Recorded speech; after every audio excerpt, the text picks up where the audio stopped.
This wasn't just Manchester United's first defeat under Michael Carrick, it was a huge missed opportunity.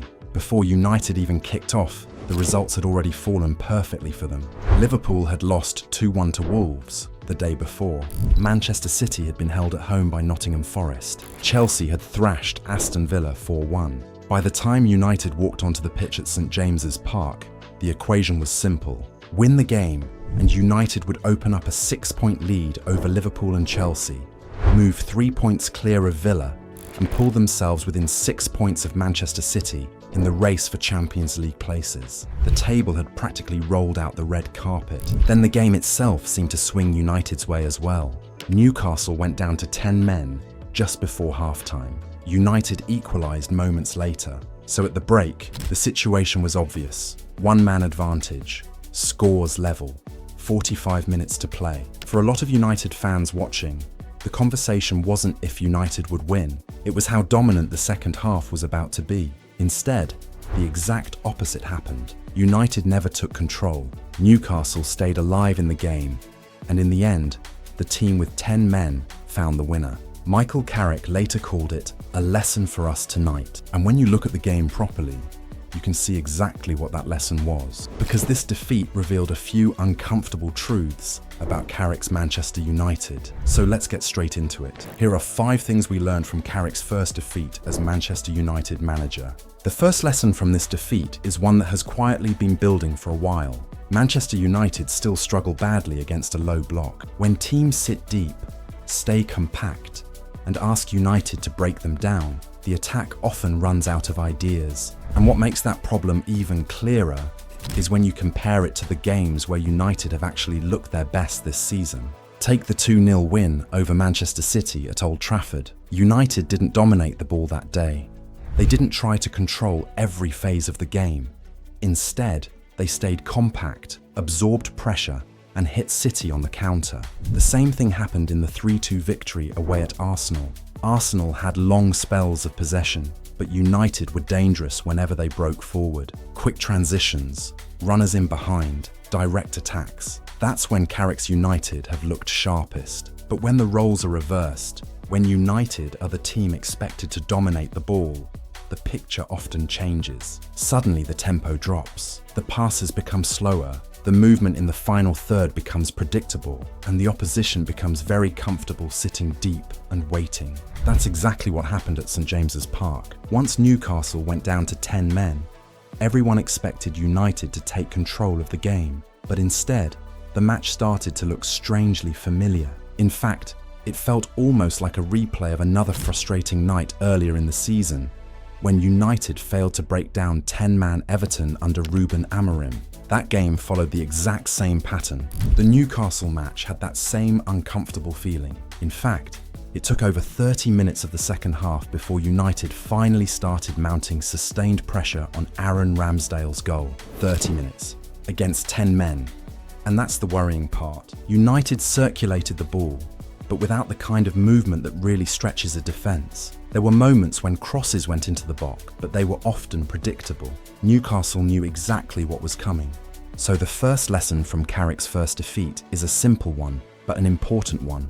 Manchester United are still far more comfortable playing on the counter than they are breaking down a deep defensive block. And until they solve that problem, games like this will continue to be dangerous. Lesson 2. Physical intensity still matters. Another thing this match reminded us of is how important the physical side of the Premier League still is. St James's Park is one of those stadiums where the energy can completely change a game. The crowd is loud, the players feed off it, and suddenly, every tackle feels bigger. Newcastle leaned into that atmosphere. They fought for second balls.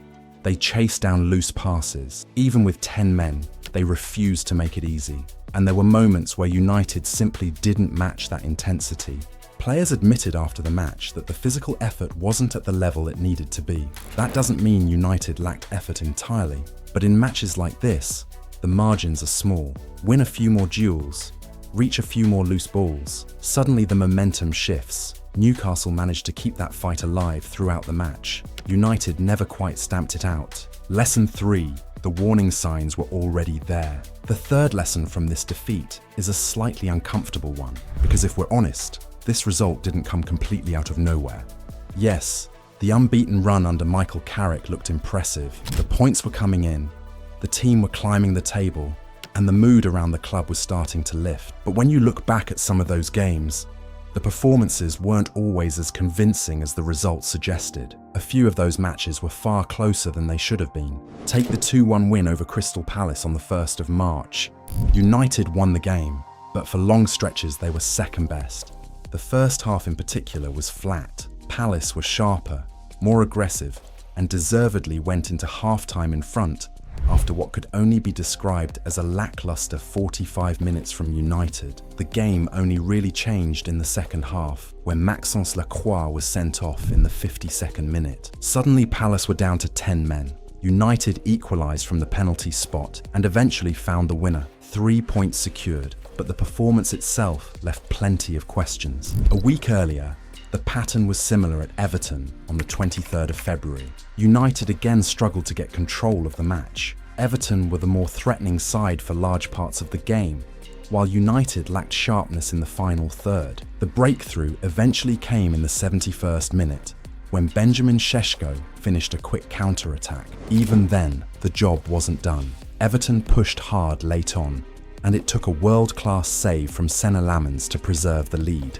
Another win, but not exactly a comfortable one. Then there was the 1-1 draw away at West Ham on the 10th of February. That night, United looked like they were heading for defeat for most of the second half. A wasteful West Ham squandered a few opportunities before a stoppage-time equaliser from Benjamin Šeško rescued a draw and kept the unbeaten run alive. When you line those 3 games up together, a clear pattern appears. United weren't dominating teams.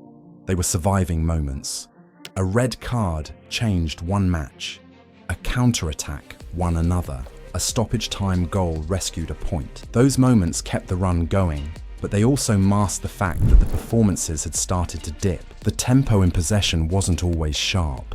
Chance creation had slowed. In several matches, United struggled to impose themselves for long periods. Against Newcastle, those underlying problems finally caught up with them. Instead of finding another late escape, the margins swung the other way.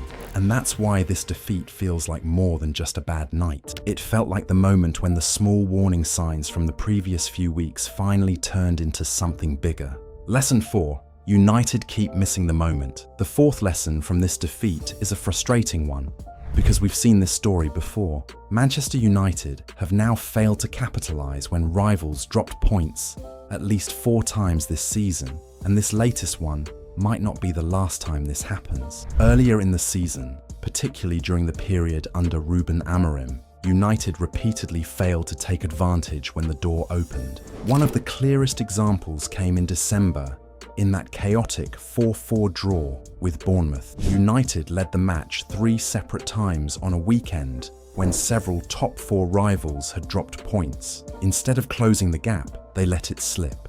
Then there was the start of the season, when rivals like Arsenal and Chelsea were inconsistent. United had the chance to build early momentum, but managed just 4 points from their first 4 games, their worst start in decades. Another opportunity gone. And during a chaotic spell in October, when several of the big clubs were dropping points, United again failed to take advantage. A loss to West Ham, draws against Wolves and Fulham, meant the gap never closed. So when you step back and look at the season as a whole, a pattern begins to emerge. Too often, when the table has opened up for Manchester United, it appears these players are scared to seize the moment. Now, to be fair, that trend looked like it had changed in 2026. Since Michael Carrick took charge, the form improved dramatically. The team climbed back into the top 4 and went on that long unbeaten run, until Newcastle.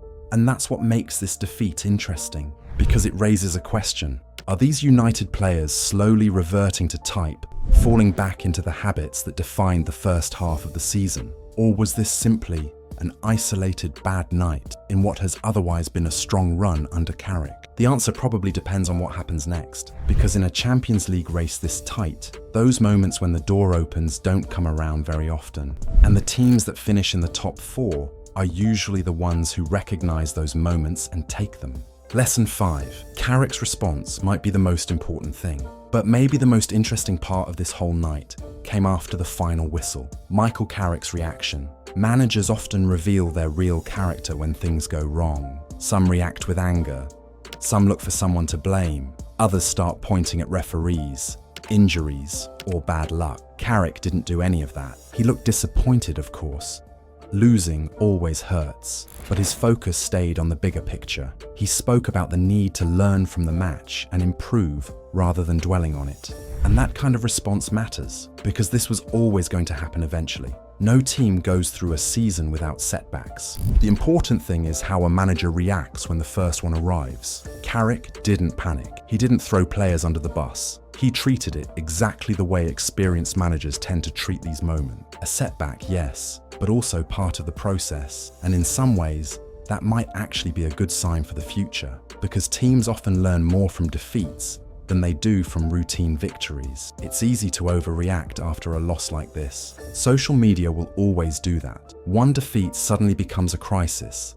The momentum is supposedly gone, and everything feels worse than it really is. But when you step back and look at the bigger picture, the situation is very different. Carrick has still taken this team a long way in a short period of time. The structure is clearer, the players seem more confident, and the results overall have been positive. One defeat doesn't erase that progress. What it does do is remind everyone that the journey isn't finished yet. There are still areas to improve. Game control against defensive teams, matching physical intensity in difficult away environments, finding more impact from the bench when matches start to drift. These are normal growing pains for a developing team, and if anything, this match simply accelerated the learning process. Carrick himself called it a lesson. Sometimes those lessons come the hard way. Every manager remembers their first defeat, not because it ends something, but because it usually reveals something. For Michael Carrick, this one showed both sides of his team,